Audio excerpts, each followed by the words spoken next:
Bugun kelgan manzilimiz Yangiyo'l tumaniga kelganmiz. Bu sut Yo'lbo'g'izga kelganmiz. Orientir beradigan bo'lsam, orientirimizda Orom kafesi bo'ladi.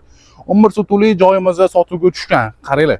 Bu tarafda 1500 kvadratli nijiloy помещение joyi bor. Qarang, kirishni boshqa tushuntirib beraman. Kirishimizni ko'rasiz, keng kattalikda, yerimiz tekis holatda. Bu tarafda o'zimiz ofis foydalanganmiz zotlar bitta xonasi bor, oldida hojatxona hammomiga ega. Endi hojatxona o'rlariga remontga qarorasizlar.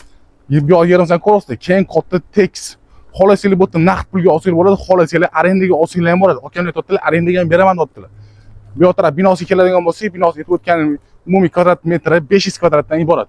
Bu yoqda o'zining kattagina bitta xonasi. Endi bu yoq binomizga kirib, tushuntirib obzorni qilib beramiz. Video davomida narxni aytamiz.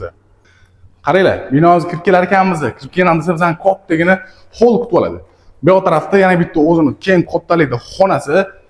Bu tarafga o'tib kelganimizda, bu tarafimiz ham ko'rasizlar, uzun ketgan, kattagina o'zining nijiloy помещение joyi bo'lyapti. O'zi bu yerda mebel sexi bo'lgan ekan, oldinlari mebel, suv chiqqaniga ham sovun sexi bo'lgan ekan. Bu joyimizdan o'zingizlar olib foydalansanglar bo'ladi, xohlasanglar arendaga beriladi, agar xohlasanglar naqd pulga olsanglar ham bo'ladi.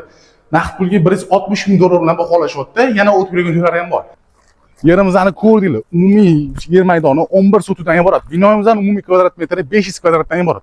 Suv, gaz, svetlardan muammosi yo'q. Pastda nomerimizni qoldiramiz. Bemalol telefon qilib savdo barakasini qilsa bo'ladi. Lokatsiyani ham tushuntirib beradigan bo'lsam, Yangiyo'l tumaniga kelganmiz. Bu sut Yo'lbo'g'iz orientirimizda Orom kafesi bo'ladi. Xohlasanglar o'zingizlar olib, yana biznesinglarni boshlab yuborsanglar bo'ladi. Xohlasanglar arendaga, xohlasanglar naqdga olsanglar bo'ladi. Pastda nomerlarni yozib qoldiramiz. Bemalol qiziqqanlar savdo barakasini qilsa bo'ladi. O'rtada hech qanaqa makiyalar yo'q, to'g'rimi-to'g'ri egalamaga qo'ysanglar bo'ladi.